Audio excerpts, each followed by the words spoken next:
Hello everyone and welcome back to Derpy Dungeons. This is Yasro and today we are playing NieR Replicant version 1224744871139.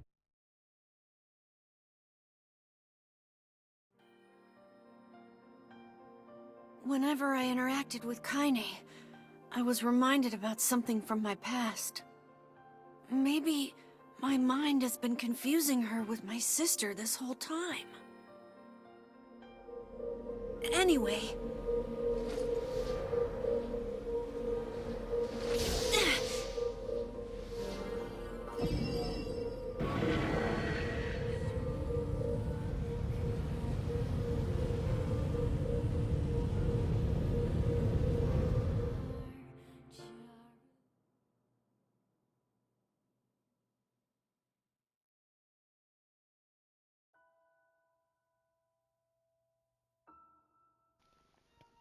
The sound of rain filled the village. The steep cliffs that surrounded the area magnified sound, causing even the slightest drizzle to rattle like a thunderstorm. Thin wisps of smoke streamed from huts as the villagers huddled in their homes and waited out the rain. A single child, however, had braved the downpour and was now wandering slowly toward the wooden hawk-shaped weather vane at the center of town. The wanderer reached the vane, which had existed for as long as any could remember, and stared. The child's face was simultaneously delicate and fierce, like a teacup that had survived a shipwreck. Those traits combined with pale white skin to give the face of an almost sexless quality. If the beak turns east, I go home. If it stays west, then I. The child blinked. Rain slowly dripped down the young one's short hair and began its long descent to the ground. Come on. Come on. The child felt a slight breeze and watched as the vane slowly creaked to life, spinning this way and that for a moment. It finally settled with the beak pointing firmly towards the east.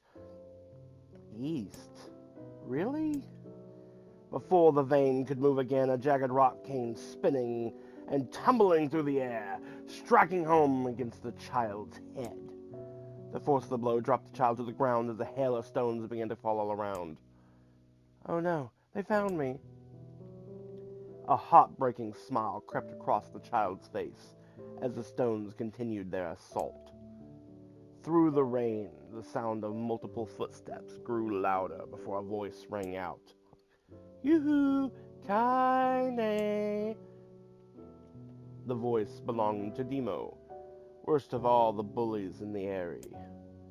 As Kaine struggled to stand, a final stone came skittering through the mud and bounced against her foot. Blood oozed from a cut above her eye and blurred her vision, but she could make out the shapes of Demo and his usual gang of idiots. The boy seemed taken aback for a moment by Kaine's seemingly indifference to the blood dripping from her face, but quickly he regained his bravado. What's up, freak? You like the rain? You like getting all wet? Did you finally decide to run away from home? Though she knew it was futile, Kaine turned to leave.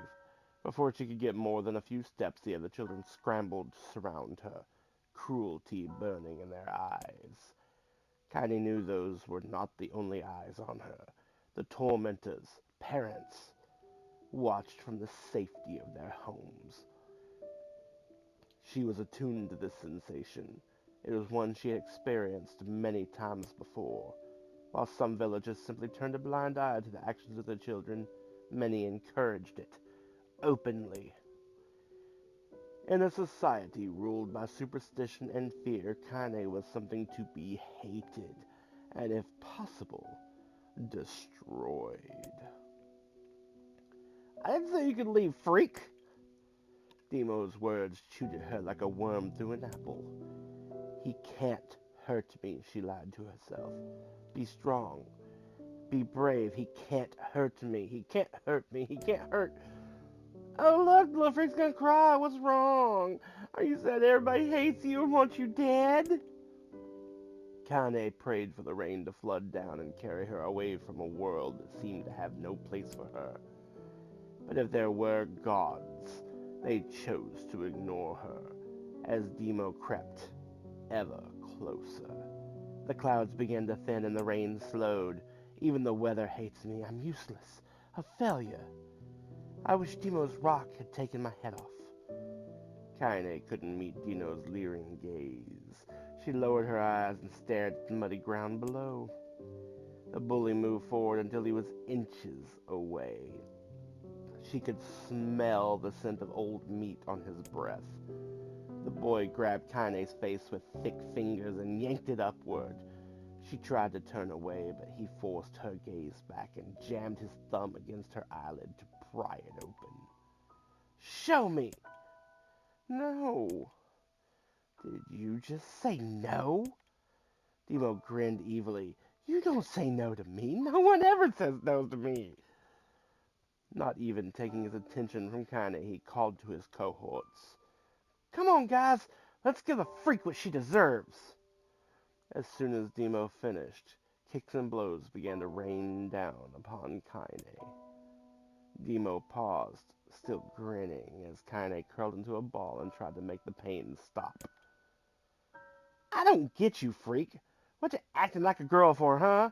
Everyone knows what you really are.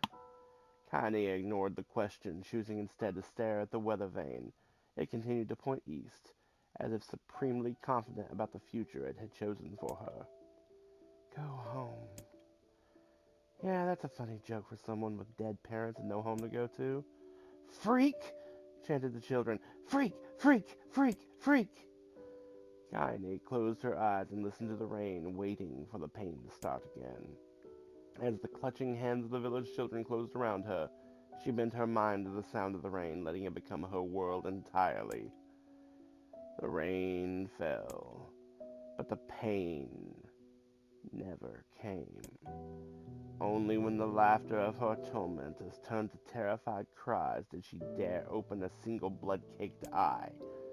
Kaine was shocked to see Demo sprawled on the ground, holding his head and screaming in pain. She could see blood welling from spaces between his fat, twisted fingers. Oh my God, he's crying. He's actually crying. Deprived of their leader, the other children glanced back and forth between themselves as if waiting for someone to step forward and take charge. When no savior emerged, they began an uneasy shuffle away from Kaine. But the young girl was the least of their concerns. Instead, their attention was rapt on the ancient woman standing a few feet away. After struggling for breath for a moment, she finally spoke in a voice thick with rage. Hurts like a bitch, don't it? Now I suggest you scatter before I throw another one. And if any of you little bastards ever touch my Kaine again, I'll do far worse than throw a rock, you can count on it. The old woman crouched down and gently touched the hand of Demo, was using to cover the wound. Before he could think to protest, she ground her palm into the wound and twisted back and forth. Ow! He screamed, leaping to his feet. Stop it! What are you doing? Quit whining. Ain't no one ever died from a scratch. You hit me with a rock, you stupid bitch. A big one. That thing could have killed me. The old woman shrugged. Death is the best cure for stupid. Demo's face twisted with rage at her words. Locking her eyes on Kaine, he took a step backward and spat on the ground. Get out! Leave this village! No one wants you here, either of you! Seeing the old woman grab another stone, Demo and his companions turned tail and ran. As they fled, the old woman grabbed her side and barked out a single laugh. Ha! Look at the fat boy go! Guess he's healthy enough to run from a fight. The woman's smile faded as she turned her attention to Kaine. Kneeling down, she removed her shawl and placed it around the young girl's shoulders, then produced a cloth from the folds of her dress and began blotting at the blood on her forehead. "Oh, Kaine," she said, "why didn't you fight back? You're stronger than that lot." The words of her grandmother stung Kaine, and she turned away. "Don't be nice to me," she said. "I don't deserve it. Nothing matters anymore." Her tears, held in check for so long, finally began to fall on the muddy ground below. "Everyone hates me. They, they think I cause bad things to happen. They think I'm a freak. I wish I was dead." As Kaine's tears turned to sobs, she felt her grandmother's hands on her shoulders. Despite her advanced age and diminutive size, she was a woman of surprising strength, and Kaine found herself unable to turn away. "Don't talk like that, girl. It's a river wide and deep that flows between the realms of this world and the next, and it grants no mercy to any that attempt the crossing. You got a duty to fight until your last breath. Understand?" The old woman tightened her grip and tried to still the tremor in her voice. "You know the pain of losing someone close to you, Kaine. You know because you survived it." As the words hit home, Kaine was struck by the force of her love for the old woman. As a young child, she didn't even know of her grandmother, but when her parents died, the woman quickly accepted her as her own. Grandma, as Kaine called her, was cunning, vulgar, and quick to violence, and their first few years together had not been easy. But with each year that passed, Kaine and her grandmother had grown close. However, it was only now, sitting in the mud with tears and blood caked in her face, that Kaine truly understood the depth of her affection. Here was a woman who had seen hard times, who had seen death, who had fought through all these things and somehow emerged on the other side. If anyone could understand Kaine's pain and loneliness, it was her. Do I make you sick, Grandma?" "Course not. Don't be an ass." Kaine drew her grandmother's moth-eaten shawl around her body and shuddered. "But my body, it's, it's not normal. If I was normal, and Mom and Dad wouldn't." "Hush," interrupted Grandma. "I'll not hear another word of this nonsense. You're my granddaughter, and I love you. And if folks have a problem with that, they can just go to hell." With that, the old woman reached out and placed a wreath of dried flowers in Kaine's hair. The skill it took to bend the flowers without breaking the stems or losing a single petal was remarkable, and the beauty of it made Kaine want to cry all over again. "Oh my gosh, these are lunar tears. Grandma, you made this for me?" Lunar tears were legendary flowers. Most people could live their entire lives without ever seeing one. And yet, her grandmother had somehow collected a dozen or more. Kaine reached up and touched the wreath as if she couldn't believe it was real. "Where did you find these?" "Just stumbled on while I was out doing the shopping." The old woman turned away as she spoke, leading Kaine to suspect that the search had been more difficult than she was letting on. The pains she took to construct the ornament, let alone track down the flowers used in its construction, made Kaine's heart hurt. She reached up and gently adjusted the wreath, admiring the way it felt between her fingers. "Didn't quite turn out right," said her grandmother as she squinted at it. "These old hands have trouble with delicate work, but it sure looks good on a pretty girl like you." Kaine blushed and turned away. "You think I'm pretty?" course you are. What a fool thing to say. Thank you, Grandma. Her grandmother smiled. We're gonna be fine, you and me, she said. As long as we got each other, we'll be just fine. Kaine took her grandmother's hand in hers, and the two of them struggled to their feet. As they began the long walk home, Kaine gripped the hand with all her might, as if trying to stop smoke from drifting away on the wind. The rain had stopped. Kaine stood beneath the weather vane, watching it spin in lazy circles, no longer caring about the direction it faced when it stopped. I don't need to escape. I have a home now. Grandma loves me, and that's enough, even if it's us against the world. Kaine let her gaze drift up past the vane and into the cloudy sky. The last faint hints of a rainbow were slowly fading. As she turned and headed for home, the lights scattered into a million particles and vanished, seemingly taken away on the breeze. Kaine's dream daily life.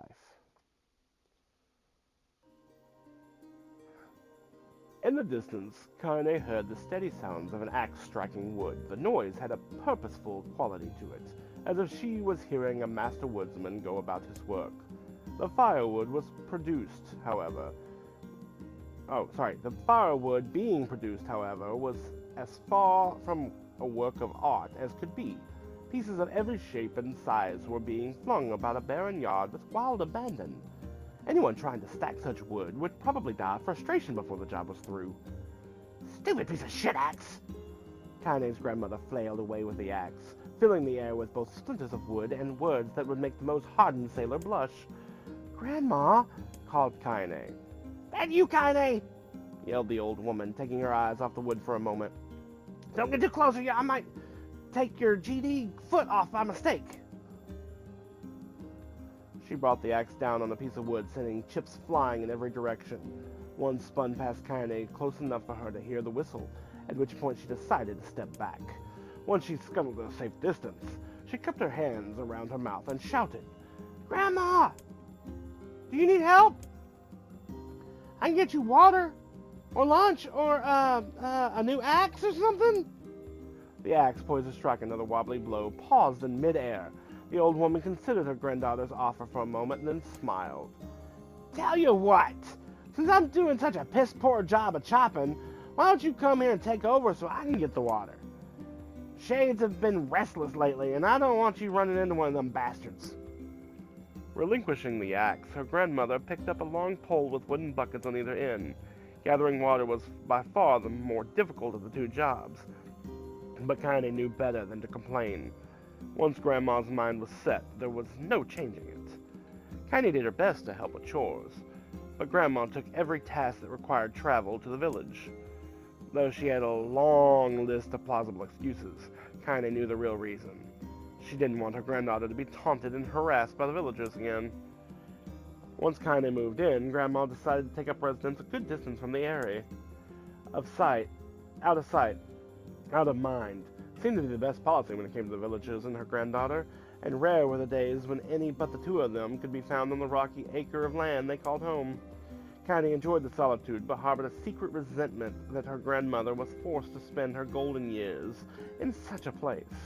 After watching her grandmother leave, Kaine turned her attention to the task at hand. She had never chopped wood before in her life, and soon discovered why the old woman hated the chore. Swinging after swinging of the axe produced only a tiny crack in the wood, and when she finally managed to connect with a solid stroke, the tool embedded itself in the log and refused to budge. Frustrated, Kaine swung the axe around her head and threw it, log and all, across the yard. Damn it! Oh, crap! She suddenly understood the joy of her grandmother felt in a good curse. Happier now, she picked up the axe, forced it from the wood, and resumed the chopping. She had a natural skill with a blade, but the task was challenging, and blisters soon began to form on her small, pink hands. This is tough, and my logs are all weird sizes. Spitting on her palms and ignoring the pain, Kaine redoubled her efforts. Just as she was developing a rhythm, Grandma returned from the village. Setting down her buckets with a small sigh, she took one look at the logs and coughed out a wheezy laugh. Pretty clumsy, girl. You better practice if you... Her grandmother suddenly collapsed to her knees, causing one of the buckets to wobble precariously. Eyes wide, Kaine dropped the axe and ran to her grandmother's side. "Grandma!" The old woman shook her head and pointed a trembling finger at the bucket.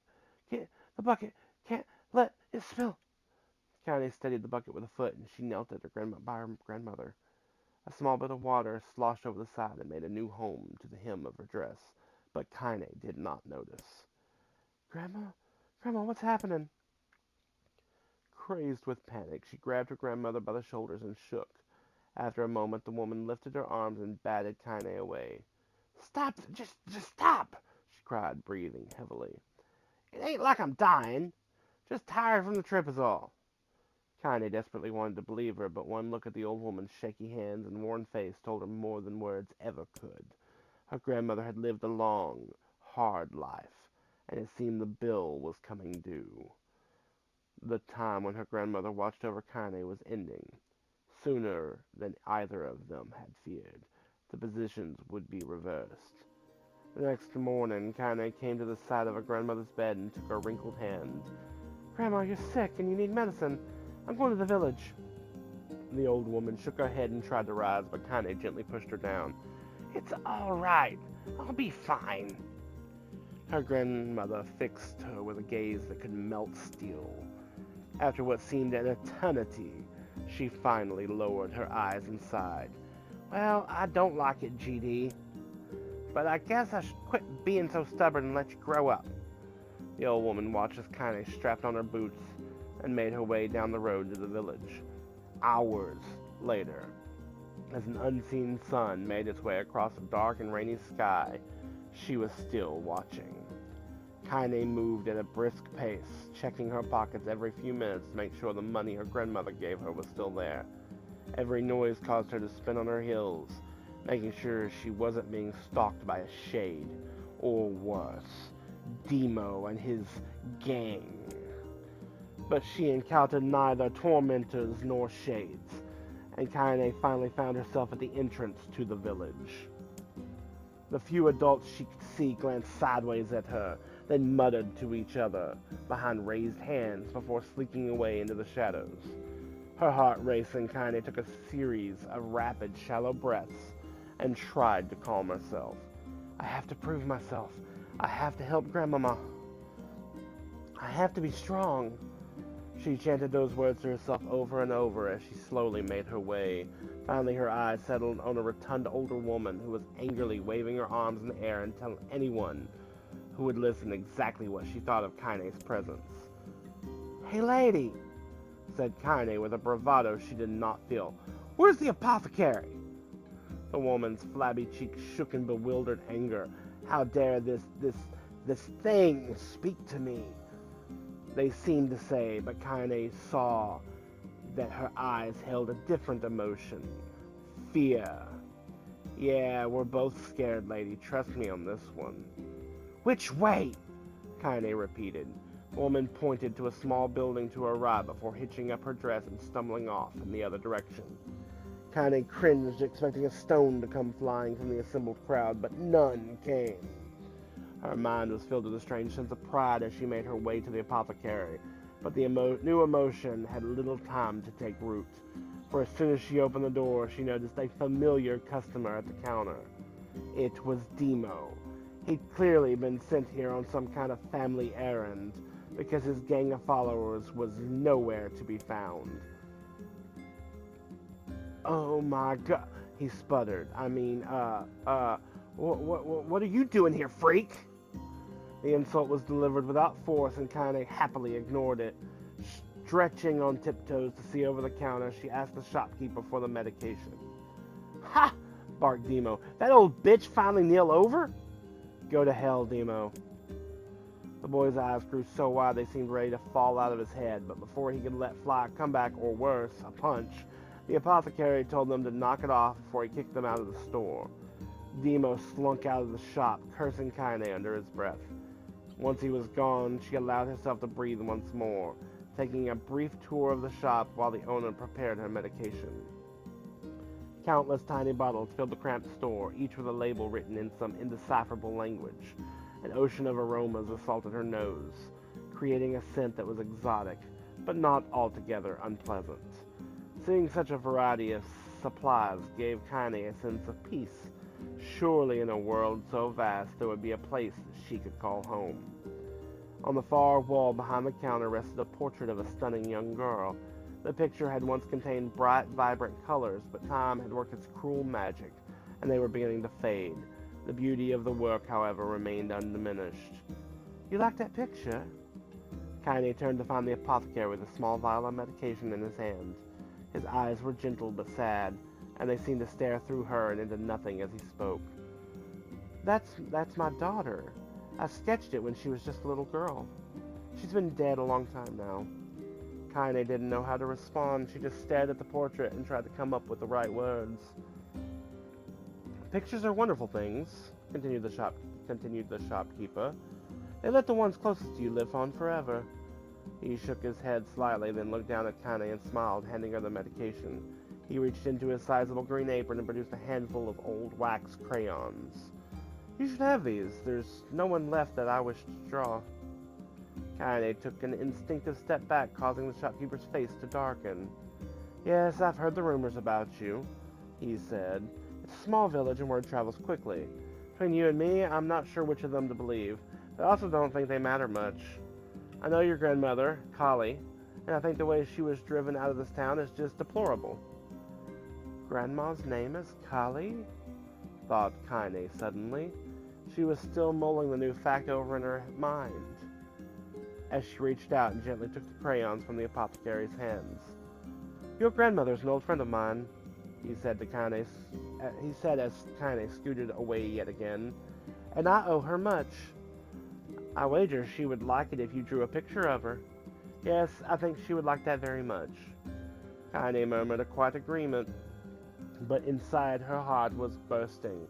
Never before had a villager treated her with anything but complete contempt. It was a tiny, almost imperceptible step, but it was a step nonetheless. And with enough tiny steps, she might one day discover the rest of the world. When Kaine returned home, she found her grandmother asleep in her bed. Her feet were blackened and raw, even bleeding a bit in places, leading Kaine to think that she had been pacing around the room until exhaustion finally caught up with her.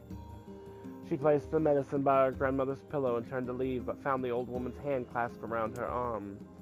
"Back already, are you?" asked her grandmother with a yawn. "Come here, let me have a look at you." Grandma sat up and examined Kaine from head to toe. Finally satisfied that nothing terrible had befallen her grandchild, she leaned back and allowed herself to relax. "Well, how was it? Those bastards give you any trouble?" "It was kind of fun," said Kaine with a small smile. "No, seriously, it was." "Fun, eh?" asked her grandmother in a voice which implied she believed anything but. "Uh-huh. So anytime you need me to run an errand, just let me know." As she spoke, Kaine removed the crayons from her pocket. After a brief explanation of their source, she informed her grandmother that she was going to sketch her portrait. "A portrait of me? Ridiculous! No one wants to stare at a wrinkled old crone." "But Grandma, it'll make you live forever." "Horse shit!" said her grandmother, throwing back the sheet from her bed. "Living forever would just piss me off. Now put those crayons away and help me with dinner." But Kaine would not relent, and in the end, Grandma found herself leaning against the wall of their house, as if posing for a master artist. Kaine took up the crayons, eyed her subject carefully, and set to work. Just as her grandmother was about to nod off, Kaine finished the piece. After staring at it for a bit, she released it from her grip and let it slowly drift to the floor. "It's terrible. It doesn't look like you at all." I'm sorry, Grandma. I thought these crayons would, make drawing easier or something." The old woman's eyes narrowed at her granddaughter's disappointment. "Let me be the judge of that," she said, ignoring her pain in her back and reaching for the paper. The sketch could have been a person's face. It also could have been a boulder or a lump of clay or an incredibly misshapen loaf of bread, all rendered in a chaotic array of colors. The old woman stared at the picture for a long time, then slowly wheezed out a laugh. "Oh, Kaine," she said between laughter, "you truly are my blood. You're as clumsy as me, and I love it." "But, hush, I won't hear any more bull about how ugly you think it is. It came from the heart, and I'll treasure it always." True to her word, the old woman gave the picture a place of honor above the kitchen table. In the days that followed, Kaine would often catch her staring at the portrait with a strange smile on her face, an action she interpreted as silent, mocking laughter. A week later, Kaine could stand it no more and asked her grandmother to take the artwork down. "Posh!" said the old woman. "I'll take this down when they roll me in my shroud." She pondered this for a bit, then turned to Kaine and dropped to one knee. "Listen to me, girl. Seeing this picture makes me happy in a way I've never been before. And it makes me want to go on, so that someday you can feel the same happiness." It was a moment that burned itself into Kaine's memory, a perfect blend of pride and love and joy that came together to form a lifelong remembrance.